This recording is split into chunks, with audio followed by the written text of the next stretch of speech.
জান্নাত মানে কি? যা ইচ্ছা তাই করতে পারবেন। জান্নাত মানে কি? আপনি চাচ্ছেন আল্লাহ আমি এখন একটা খামর চাই, শরাব আপনার সামনে হাজির, চিন্তা করার সাথে সাথে। জান্নাত মানে কি? আল্লাহ আমি আপনাকে দেখতে চাই, আল্লাহকে আপনি দেখতে পারবেন। জান্নাত মানে কি? আপনি মধুর নহর, দুধের নহর, পানির নহর, শরাবের নহর, হুরে নেইন চতুর্দিকে ঘোরাফেরা করছে। একজন নিম্নমানের জান্নাতি, মানে সবচেয়ে শেষের দিকে যারা জান্নাতে যাবে, তাদের সাথেই দুজন করে হুরে নেইন, আহাল পরিবার তো আছেই, গেলমান পানপাত্র নিয়ে চারপাশে ঘোরাফেরা করবে। জান্নাত মানে কি? যেখানে যা ইচ্ছা তাই করা যাবে, বলার কেউ নাই, বাধা দেওয়ার কেউ নাই, সেখানে কোনো মৃত্যু নাই, সেখানে কোনো অহেতুক কথাবার্তাও নাই, কোনো গাল গল্প নাই, কোনো মিথ্যা নাই, কষ্টের ক্লেশ মাত্র নাই। থুতু ফেলতে হবে না। জান্নাত মানে থুতু ফেলতে হবে না। জান্নাত মানে হাঁচি হবে না, নাক ঝাঁকতে হবে না। জান্নাত মানে ইস্তেঞ্জা, পেশাব পায়খানা করার টেনশন নাই। মানুষ খাবার খাবে, একটা ঢেকুর তুলবে, ব্যাস খাবার হজম হয়ে গেছে। আর জান্নাতের সবচেয়ে বড় বিষয়টা কি? আল্লাহ পাক, আল্লাহ পাককে আমরা এই চোখ দিয়ে দেখতে পারবো ইনশাআল্লাহ।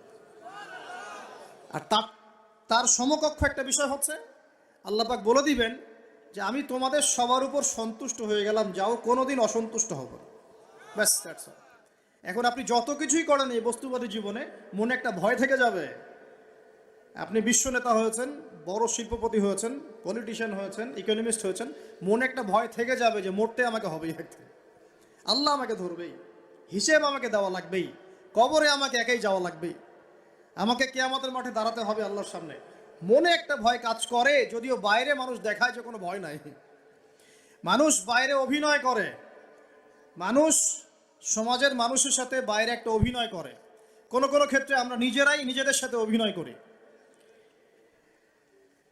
কথা সাহিত্যিক হুমায়ুন আহমেদের নাম শুনেছিলেন? শুনেছেন?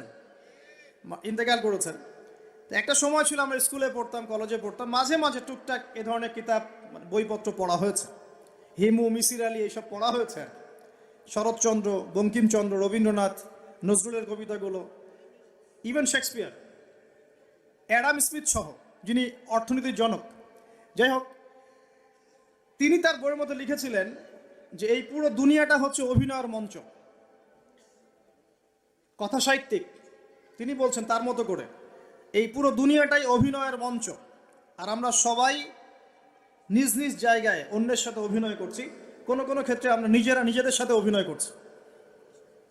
তিনি বলছিলেন আমরা সবাই অভিনেতা, আর সবচেয়ে বড় অভিনেতা হচ্ছে পলিটিশিয়ানরা, কারণ তাদেরকে অনেক বড় মঞ্চে অভিনয় করতে হয়। এটা আমার কথা না, হুমায়ুন আহমেদের কথা, পড়ে দেখেন তো। আল্লাহ পাক পাঠিয়েছেন তার ইবাদত করতে, আর এই বস্তুবাদী জগৎ আমাদেরকে ভুলিয়ে দিল কিভাবে? কয়েকটা প্রলোভন দিল। প্রথম প্রলোভন হচ্ছে টাকা, তারপরে জীবনে কি করব, প্রতিষ্ঠিত হওয়ার চিন্তা, তারপরে চাই চাই আরও চাই, এই একটা আকীদা দর্শন, তারপরে আমার স্ত্রী সন্তান আহাল পরিবারের কি হবে, আর আরেকটা দর্শন আছে, এটাকে বলে চারবাক দর্শন। এবং দুঃখের সাথে বলতে হয় আমাদের রবীন্দ্রনাথ ঠাকুর কিন্তু এই দর্শনের মানুষ ছিলেন। চারবাক কিরকম? তার কবিতা পড়লে দেখবেন লেখা আছে, দুহাতে যা পাও হাত পেতে নাও, দুহাতে যা পাও হাত পেতে নাও, বাকির খাতা শূন্য থাক, বাকির খাতা শূন্য থাক। ঠিক চারবাক দর্শন, যেটা ফিলোসফি পড়েছেন, এখানে অনেক টিচারও আছেন আমি জানি, তারা এই কথাগুলো বুঝবেন। চারবাক দর্শন কেমন? ঋণ করে ঘি খাও, ঋণ করে ঘি খাও, যতদিন বাঁচবে সুখে বাঁচবে, এটা হলো চারবাক দর্শন। তো দুহাতে যা পাও হাত পেতে নাও, বাকির খাতা শূন্য থাক, মিল আছে না? ঋণ করে হলো ঘি খান, যেভাবে হোক ঘি খান আপনি, মানে ঋণ করে হলো ঘি খান, যতদিন বাঁচবেন সুখে বাঁচবেন। তাহলে এই দর্শনগুলো বস্তুবাদী না? বুঝতে পারছেন কিনা? মেটেরিয়ালিজম, বস্তুবাদিতা, মানে আপনি চোখের সামনে যা দেখছেন এই দুনিয়া, যেভাবে হোক অর্জন করে নেন, বাকির খাতা শূন্য থাক। ইসলামিক কনসেপ্ট এ টোটাল ডিফারেন্ট কনসেপ্ট। ইসলামের ঈমান, আকীদা, ইসলাম, পরকাল, মুহাম্মদ সাল্লাল্লাহু আলাইহি ওয়াসাল্লামের আদর্শ সম্পূর্ণ ডিফারেন্ট। আমরা বলি কি, এই দুনিয়াতে আমরা মুসাফির, দুনিয়াতে আমরা কি মুসাফির, কে কতদিন থাকবো কোনো ঠিক নাই। নবীজি বলছেন, হে আব্দুল্লাহ বিন ওমর, তুমি দুনিয়াতে মুসাফিরের মতো থাকো, সকালবেলা উঠলে সন্ধ্যার অপেক্ষা করো না, সন্ধ্যাবেলা হলে সকালের অপেক্ষা করো না। দর্শনের মধ্যে কত পার্থক্য না, আকাশ পাতাল পার্থক্য না। তো এখন যদি এই বস্তুবাদী দর্শন দিয়ে আপনি চলাফেরা করেন, তাহলে তো আপনার লাইফের অ্যাম্বিশন হবে একটা ফ্ল্যাট, আর ওটা এনি হাও আপনাকে অ্যাচিভ করতে হবে, legal way or illegal way আপনাকে অ্যাচিভ করতেই হবে, যেহেতু আপনার মোটিভটা হচ্ছে মেটেরিয়ালিজম, বস্তুবাদিতা। আর নবী সাল্লাল্লাহু আলাইহি ওয়াসাল্লাম কি বলছেন, সকালে ঘুম থেকে উঠলে সন্ধ্যার অপেক্ষা করো না, সন্ধ্যাবেলায় থাকলে সকালের অপেক্ষা করো না। তুমি দুনিয়াতে মুসাফিরের মতো থাকো, তোমার যতটুকুতে দুনিয়া চলে যায় এতটুকুতে সন্তুষ্ট থাকো। নবীজি আরো বলছেন, তুমি কখনো উপরের দিকে চোখ দিয়ে হেঁটো না, রাস্তায় যখন হাঁটবে উপরের দিকে দেখো না, তোমাদের উপরে আছে ওদের দিকে দেখো না, বরং তুমি দেখো যে তোমার নিচে কারা আছে। আবার বলছি, নবীজি বলছেন, তোমরা হাঁটবে যখন রাস্তায় চলাফেরা করবে, তোমাদের উপরের দিকে দেখবে না যে তোমাদের উপরে কারা আছে, অলওয়েজ দেখবা তোমাদের নিচে কারা আছে, তোমাদের চেয়ে খারাপ কারা আছে। এক ভাইকে আপনি দেখবেন আপনি সুস্থ, তার হাত নাই। আরেক ভাইকে দেখবেন আপনি সুস্থ, তার চোখ নাই।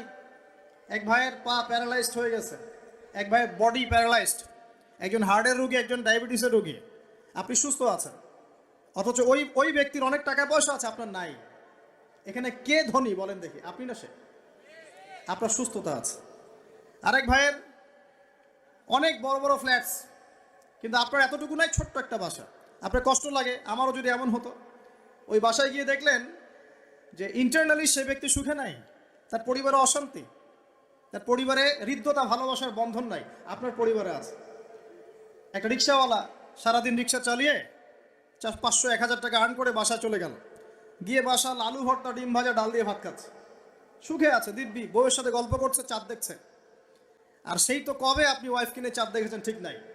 আপনি টাকা অর্জন করার নেশায় বছরের পর বছর স্ত্রী থেকে দূরে আছে, দেখারই সৌভাগ্য হয় না।